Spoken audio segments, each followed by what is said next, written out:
Genèse, chapitre 21. L'Éternel se souvint de ce qu'il avait dit à Sarah, et l'Éternel accomplit pour Sarah ce qu'il avait promis. Sarah devint enceinte, et elle enfanta un fils à Abraham, dans sa vieillesse, au temps fixé dont Dieu lui avait parlé. Abraham donna le nom d'Isaac au fils qui lui était né, que Sarah lui avait enfanté. Abraham circoncit son fils Isaac, âgé de 8 jours, comme Dieu le lui avait ordonné. Abraham était âgé de 100 ans, à la naissance d'Isaac, son fils. Et Sarah dit, « Dieu m'a fait un sujet de rire. Quiconque l'apprendra rira de moi. » Elle ajouta, « Qui aurait dit à Abraham, Sarah allaitera des enfants. Cependant je lui ai enfanté un fils dans sa vieillesse. L'enfant grandit et fut sevré, et Abraham fit un grand festin le jour où Isaac fut sevré. Sarah vit rire le fils qu'Agar l'Égyptienne avait enfanté à Abraham.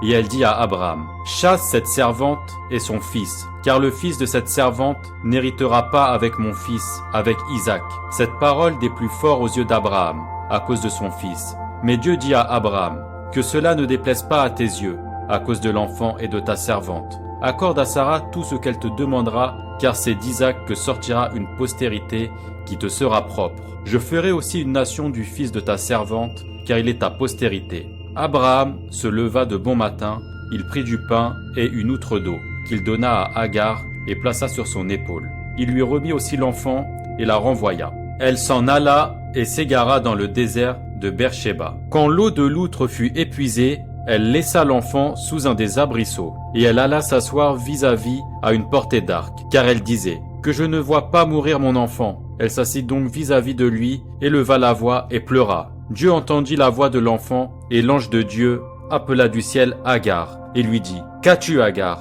Ne crains point, car Dieu a entendu la voix de l'enfant dans le lieu où il est. Lève-toi, prends l'enfant, saisis-le de ta main, car je ferai de lui une grande nation. » Et Dieu lui ouvrit les yeux, et elle vit un puits d'eau. Elle alla remplir d'eau l'outre et donna à boire à l'enfant. Dieu fut avec l'enfant, qui grandit, habita dans le désert et devint tireur d'arc. Il habita dans le désert de Paran, et sa mère lui prit une femme du pays d'Égypte. En ce temps-là, Abimélec, accompagné de Picol, chef de son armée, parla ainsi à Abraham. « Dieu est avec toi dans tout ce que tu fais.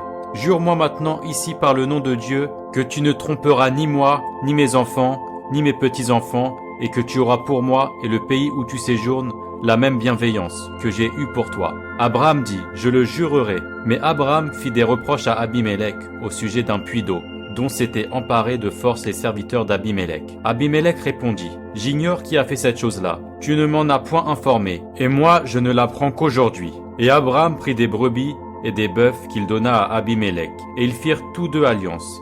Abraham mit à part 7 jeunes brebis, et Abimélec dit à Abraham, « Qu'est-ce que ces 7 jeunes brebis que tu as mis à part? » Il répondit, « Tu accepteras de ma main ces 7 brebis, afin que ceux-là me servent de témoignage que j'ai creusé ce puits. » C'est pourquoi on appelle ce lieu Beersheba, car c'est là qu'ils jurèrent l'un et l'autre.